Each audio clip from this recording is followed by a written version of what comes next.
പ്രിയമുള്ളവരെ എല്ലാവർക്കും നമസ്കാരം. ഇന്നത്തെ വീഡിയോയിൽ നമ്മൾ ഉൾപ്പെടുത്തിയിരിക്കുന്നത് നമ്മുടെ എല്ലാവർക്കും ചോദിക്കുന്ന ഒരു സംശയമാണ്. നമ്മുടെ ഈ ഡാർട്ടിൻ്റെ ഈ ഒരു വശം, അതായത് ഈ ഒരു പോയിൻ്റ് നമ്മൾ എങ്ങനെയാണ് കണ്ടുപിടിക്കുന്നത്, അതുപോലെ തന്നെ ബോഡി വണ്ണം കിട്ടിയ ഈ ഒരു സെൻറ്റർ, അതായത് ഈ ഒരു സെൻറ്റർ നമ്മൾ എങ്ങനെ കണ്ടുപിടിക്കും. പലരും പല രീതിയിലാണ് ചെയ്യുന്നത്. അതേപ്പറ്റിയുള്ളതും പിന്നെ നെക്കിൻ്റെ ഈ ചുളിവിനെ പറ്റിയുള്ള ഒരു കാര്യത്തിന് പ്രധാനമായിട്ടും നമ്മൾ ശ്രദ്ധിക്കേണ്ട ഒരു കാര്യവും അതിൻ്റെ കാര്യങ്ങൾ നമ്മൾ അളവ് ബ്ലൗസ് വെച്ച് തന്നെ നോക്കി എന്താണ് ചെയ്യേണ്ടത്. പിന്നെ ഈ രണ്ട് സൈഡും നമ്മൾ ഹുക്കിട്ട് നമ്മൾ ഇതുപോലെ ബ്ലൗസിൻ്റെ ഹുക്കിട്ട് കഴിയുമ്പോൾ അതിന് വരുന്ന ഒരു മാറ്റമെന്ന് പറഞ്ഞാൽ ഈ ഡാട്ടുകൾ തമ്മിലുള്ള ഒരു വ്യത്യാസം എത്രത്തോളം ആണെന്നുള്ളത് ഒരു ബ്ലൗസിനെ സംബന്ധിച്ച് ഏറ്റവും പ്രധാനപ്പെട്ട ഘടകങ്ങളിലൊന്നാണ് ഈ ഡാട്ടും തമ്മിലുള്ള വ്യത്യാസം. കാരണം അത് വൈഡായിപ്പോയാൽ നമുക്ക് ഒരുപാട് ചുളിയാനുള്ള സാധ്യതകൾ കൂടുതലുണ്ട് ഇത് സൈഡ്. അപ്പം അതിനെപ്പറ്റി നമുക്കൊരു വീഡിയോ ഒന്ന് ചെയ്യണം എന്ന് പലരും ആവശ്യപ്പെട്ടു. എങ്ങനെയാണ് അത് കണ്ടുപിടിക്കുന്നതെന്നും അത് എത്രത്തോളമാണ് നമ്മൾ അളന്ന് നോക്കുന്നതെന്നും അളവ് ബ്ലൗസ് കിട്ടിയെങ്കിൽ തന്നെ നമുക്ക് എപ്പോഴും ഏത് എളുപ്പവഴി നമുക്കിത് കണ്ടുപിടിക്കാമെന്നും പ്രധാനമായിട്ടും നോക്കണം. ഏറ്റവും കൂടുതൽ ശ്രദ്ധിക്കേണ്ട ഒരു കാര്യം എന്തെന്ന് പറഞ്ഞാൽ, നമ്മൾ ഈ ഒരു ഷേപ്പ് നമ്മൾ നെക്കിൻ്റെ ഒരു ഡാട്ടിൻ്റെ ഒരു വൈഡെന്ന് പറഞ്ഞാൽ എപ്പോഴും പ്രധാന ഘടകമാണ്. ഇപ്പോൾ ഇത് 6 ഇഞ്ചാണ് വന്നിരിക്കുന്നത്. അതുകൊണ്ട് ഈ ഒരു വണ്ണം 6 ഇഞ്ചാണ്. അപ്പോൾ നമ്മൾ ഈ 6 ഇഞ്ച് എടുക്കുമ്പോൾ ഇതുകൊണ്ട് ഇതാണ് ഇതിൻ്റെ 6 ഇഞ്ച് ആണെങ്കിൽ ഇതാണ് ഇതിൻ്റെ 3 ഇഞ്ച്.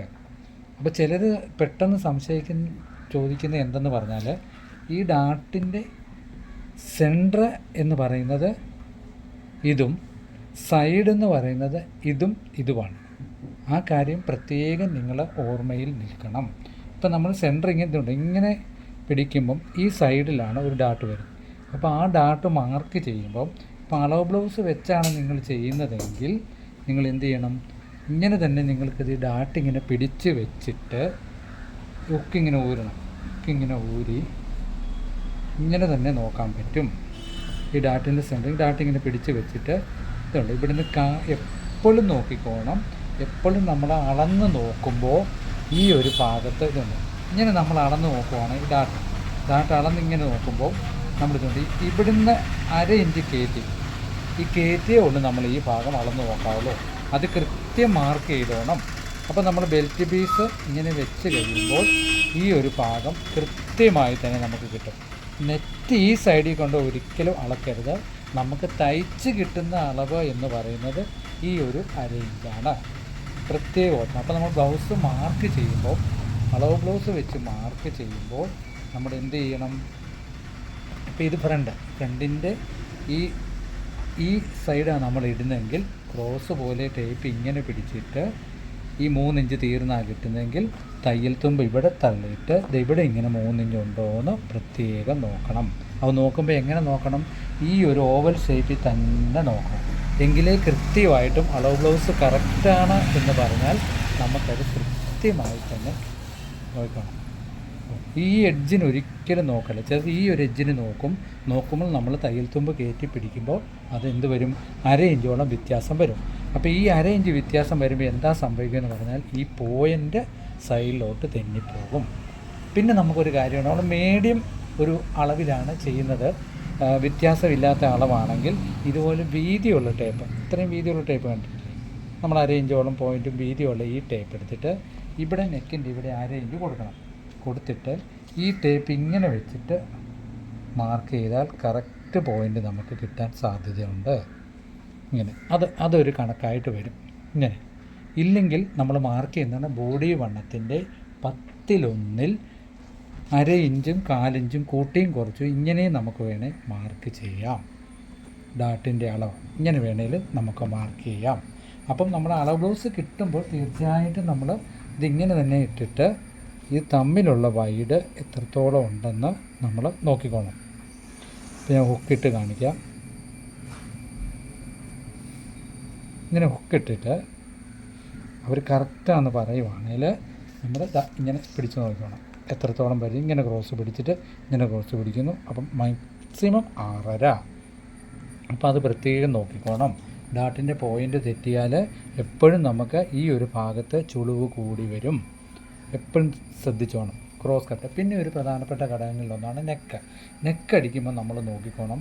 നെക്ക് നമ്മൾ ബെൽറ്റുമായിട്ട് ഇങ്ങനെ ചേർത്ത് കഴിഞ്ഞിട്ട് നമ്മൾ ഈ ഒരു പടി പിടിപ്പിക്കുമ്പോൾ, ഈ ഒരു ഹുക്കിൻ്റെ പടി നമ്മൾ പിടിക്കുമ്പോൾ ഇത് അകത്തോട്ടാണ് മറിയുന്നത്.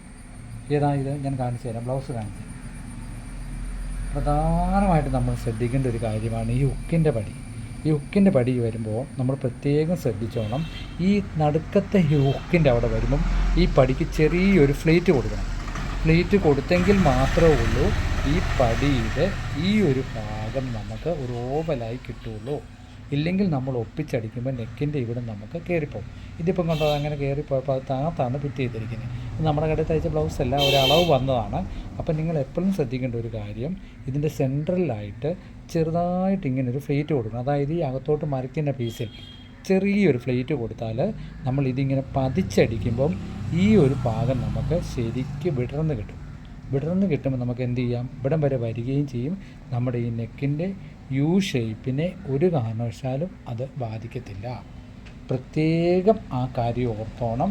അങ്ങനെ നമ്മളിവിടെ വലിച്ചടിക്കുമ്പോൾ നമ്മൾ ഈ യു വെട്ടിയാലും നമുക്ക് തയ്ച്ച് വരുമ്പോൾ ഒരു കാരണവശാലും ഈ ഒരു യു നമുക്ക് കിട്ടത്തില്ല. കാരണം ഇതിങ്ങനെ വലിഞ്ഞു പോകും. ഒരു സൈഡ് വലിഞ്ഞു പോകുമ്പം നെക്കിൻ്റെ സെൻറ്റർ മാറുമ്പോൾ പിറ്റേ വശത്തുള്ള സൈഡും കൂടെ നമുക്ക് ചുളിയാനുള്ള സാധ്യത കൂടുതലാണ് ഇട്ട് കഴിയുമ്പോൾ. അത് പ്രത്യേകം നിങ്ങൾ ക്രോസ് കട്ടിങ്ങിൻ്റെ ബ്ലൗസിലാണെങ്കിലും ശരി, മറ്റ് ബ്ലൗസിലാണെങ്കിലും ശരി, പ്രത്യേകം കാര്യങ്ങൾ നിങ്ങൾ വളരെയധികം ശ്രദ്ധയിൽ ഇരുത്തണം. കാരണം ഹുക്കിൻ്റെ ഈ ഭാഗത്താണ്. പിന്നെ അതുപോലെ തന്നെ ഡാട്ട് നമ്മൾ അടിച്ച് കൊടുക്കുമ്പോൾ, ഡാട്ട് ഈ പടിയെ പിടിപ്പിക്കുമ്പോൾ ഒരു കാരണവശാലും നിങ്ങൾ ഈ ഡാട്ടിൻ്റെ തുമ്പ് ബെൽറ്റിലോട്ട് ചേർത്ത് ഇങ്ങനെ വെക്കരുത്. ഇതുപോലെ തന്നെ വിടിയിപ്പിച്ചെടുക്കും കേട്ടോ. ഇതുപോലെ തന്നെ വിടിയിപ്പിച്ചിട്ടില്ലെങ്കിൽ ഈ ഫ്രണ്ട് ഇങ്ങനെ വലിച്ചു പിടിക്കും. അപ്പോൾ എപ്പം ബ്ലൗസ് തയ്ച്ചാലും ഈ ഡാട്ടിൻ്റെ ഭാഗത്തുള്ള ഈ ഒരു തുമ്പ്, അതായത് നമ്മൾ ഇങ്ങനെ പിടിക്കുമല്ലോ, ഇങ്ങനെ പിടിച്ചിട്ട് വരുന്ന ഈ ഒരു തുമ്പ് ഒരിക്കലും ഇങ്ങോട്ട് ജോയിൻ്റ് വരരുത്. ഇത് ഇങ്ങനെ തന്നെ നിൽക്കണം. ഇല്ലെങ്കിൽ ഇങ്ങനെ ഒന്ന് മടക്കി കൊടുത്താൽ മതി. ബെൽറ്റ് പീസ് നമ്മൾ അറ്റാച്ച് ചെയ്യുമ്പോൾ പീസ് അത് വളരെ പ്രധാനപ്പെട്ട ഒരു കാര്യങ്ങളിലൊന്നാണ്. ഈ കാര്യം പ്രത്യേകം നിങ്ങൾ ഓർമ്മയിൽ നിൽക്കണം. എങ്കിലും അത് പിന്നെ നമ്മൾ നെക്കിന് ഇവിടെ ഒരു 4 ഇഞ്ച് നമ്മൾ ഷേപ്പ് എടുത്ത് വിടുന്നുണ്ട്. ആ ഷേപ്പ് 4 ഇഞ്ച് എടുത്ത് വിടുന്നത് ഒരു ഓവലായിട്ടേ എടുക്കാവുള്ളൂ. ഇതുണ്ടോ, ഓവലായിട്ട്. ഒരിക്കലും ഇങ്ങനെ ക്രോസായിട്ട് ഇങ്ങനെ വരച്ചെടുക്കുകയേ ചെയ്യില്ല. ചെറിയൊരു ഓവൽ ഇങ്ങനെ പോകണം. ചെറിയൊരു ഓവലായിട്ട് ക്രോസായിട്ട് പോയെങ്കിൽ അത് നമുക്ക് എന്ത് പറ്റും, നമ്മളത് ഒരു കോണിപ്പ് പോലെ നെക്കിന് ആയിപ്പോകും. പിന്നെ ഈ ഒരു വശം, ഇത്രയും ഒരു വശം ഒരു കാരണവശാൽ നമ്മൾ ക്രോസ് പീസ് വെക്കുമ്പം ക്രോസ് പീസ് അധികം വലിക്കാൻ പാടില്ല. ഒരു നോർമലിൽ മാത്രമേ ഉള്ളൂ നമ്മൾ വലിച്ചു കൊടുക്കാവുള്ളൂ. ഈ ഒരു ഭാഗത്ത് നമുക്ക് ചുളിവ് വരാനുള്ള സാധ്യത കൂടുതലുണ്ട്. നോർമലായിട്ട് വലിച്ചു ചെയ്താൽ ഒരു കാരണവശാലും നമുക്ക് നെക്കിൻ്റെ ഈ ഒരു ഭാഗത്ത് നമുക്ക് ചുളിവ് വരത്തേയില്ല. ബ്ലൗസിൻ്റെ പ്രധാന ഘടകങ്ങളിലൊരു ഭാഗമാണ് ഈ ഒരു ഭാഗം. അപ്പം നിങ്ങളത് തയ്ക്കുമ്പോഴും തയ്ച്ച് നമ്മൾ ഹെമ്മിങ് ചെയ്യുമ്പോഴും വളരെയധികം ശ്രദ്ധിക്കുക. മാക്സിമം നല്ല ക്രോസിൽ തന്നെ എടുത്ത് വെട്ടാനായിട്ട് ശ്രദ്ധിക്കുക. അപ്പം ആ ഒരു കാര്യം നമ്മൾ പ്രത്യേകം ശ്രദ്ധിക്കണം. പിന്നെ ഞാൻ പറഞ്ഞത് നെക്ക് നമ്മളിങ്ങനെ സ്ക്വയർ വെട്ടുന്നു. ഞാൻ വരച്ച് കാണിക്കാം. ഇങ്ങനെ വരച്ച് നമ്മൾ സ്ക്വയർ ഇങ്ങനെ വെട്ടുമ്പോൾ ഇങ്ങനെയാണ് വെട്ടുന്നത്. ഈ ഒരു സ്ക്വയർ വെട്ടുമ്പോൾ നമ്മൾ ഈ ഒരു ഭാഗം കണ്ടോ, ഈ നെക്ക് ഇങ്ങനെ വൈഡ് ചെയ്ത് ഇങ്ങനെ പോകുമ്പോൾ ഫ്രണ്ട് നെക്ക് നമ്മളിങ്ങനെ വെട്ടുമ്പോൾ ഈ ഒരു ഭാഗം കണ്ടോ, നമ്മൾ കൈക്കുഴിക്കൊക്കെ പറയാനുള്ള ഈ ഒരു ഭാഗം ഒരു 1/2 ഇഞ്ചിൽ ഒരിക്കലും കൂടാൻ പാടില്ല. കാരണം 1/2 ഇഞ്ചിൽ നമ്മൾ മുകളിലോട്ട് വരും തോറും ഇതിൻ്റെ യു വിട്ടുപോകും. എന്നാൽ 1/2 ഇഞ്ച് കറക്റ്റായിട്ട് ഇതെടുക്കുമ്പോൾ നമുക്ക് കറക്റ്റ് യു വരും. അപ്പോൾ ഈ ഒരു 1/2 ഇഞ്ചിൻ്റെ ഭാഗവും ഈ ഫ്രണ്ടിൻ്റെ ഇവിടെ വേണം. ഇവിടെ നമ്മൾ പ്രത്യേകം നിങ്ങൾ വെട്ടുന്ന സമയത്ത് അത് പ്രത്യേകം നോക്കണം. എങ്കിൽ മാത്രമേ ഉള്ളൂ നമുക്ക് കറക്റ്റ് ആ നെക്ക് കിട്ടുകയുള്ളൂ. പിന്നെ ക്രോസ് കട്ടിങ് ഇടുന്ന സമയത്ത് നമ്മൾ കുറച്ച് ഇവിടെ ചെരുവ് കൊടുത്താലും അത് വരുമ്പോഴത്തേനും നമുക്ക് എന്ത് കിട്ടും, ഒരു കാരണവശാലും നമുക്ക് അത് ചുളിവ് വരാനുള്ള സാധ്യത ഇല്ല. പിന്നെ ഷോൾഡറിൻ്റെ ഷേപ്പ് കൊടുക്കുമ്പോൾ ഒരിക്കലും നമ്മൾ ഷോൾഡർ ഇവിടുന്ന് ഈ ഒരു 1/2 ഇഞ്ച് തള്ളിയുള്ളൂ നമ്മുടെ ക്രോസ് പോകാവുള്ളൂ. അല്ലാതെ ഇവിടുന്ന് ഇങ്ങനെ നമ്മളൊരു ക്രോസ് വര കൊടുത്താൽ ഈ ഭാഗത്ത് നമുക്ക് നെക്കടിച്ച് കഴിയുമ്പോൾ ഒരു കൂർമ്പിച്ച പോലെ വരും. അപ്പോൾ ഒരിക്കലും അങ്ങനെ കൊടുക്കല്ലേ. ഇപ്പം ഞാൻ ഈ സ്കെയിൽ വെച്ച് കാണിക്കാം. കണ്ടോ, ഇവിടം വരെ പോയിട്ട് നമുക്ക് നെക്ക് ക്ലിയറായിട്ട് പോവുക. അത് പ്രത്യേകം നിങ്ങൾ ശ്രദ്ധിക്കുക. പിന്നെ നെക്ക് ഒരുപാട് ലൂസ് വരുന്നുണ്ട് എന്ന് പറഞ്ഞാൽ നമ്മൾ ഇവിടം വരെ ഒന്ന് എടുത്തിട്ട് ഈ ഒരു ഭാഗത്ത് ചെറിയൊരു ക്രോസ്, ഒരു 1/2 ഇഞ്ച് ക്രോസോളം താഴോട്ട് കൊടുക്കുന്നതും വളരെ നല്ലതാണ്. അതെങ്ങനെ വെട്ടും ഞാൻ കാണിച്ചതുകൊണ്ടോ, ഈ നെക്കിൻ്റെ ഈ ഭാഗം ലേശം ബാഗും ഫ്രണ്ടും കൂട്ടി ഇങ്ങനെ ഒന്ന് എടുത്തു കൊടുക്കും. എടുത്ത് വിട്ടിട്ട് സാധാരണ നമ്മൾ അടിക്കുന്ന പോലെ തന്നെ അടിക്കും. അപ്പോൾ ക്ലിയർ ആയിക്കണം. പലരുടെയും പല ഷോൾഡറിൻ്റെ ഷേപ്പും പല രീതിയിലാണ്. അപ്പം അവ പിടിച്ച് നിർത്താൻ നമ്മൾ നേരെ തന്നെ വെട്ടിയിട്ട് ഒരു 1/4 ഇഞ്ച് ഇങ്ങനെ ഇവിടെ കൂടെ എടുത്ത് വിടണം. അതൊരു ടെക്നിക്കാണ്. ക്രോസിൻ്റെ ആണെങ്കിലും, ക്രോസ് കട്ടിങ് ആണെങ്കിലും കുഴപ്പമില്ല, സ്ട്രെയിറ്റ് കട്ടിങ് ആണെങ്കിലും കുഴപ്പമില്ല.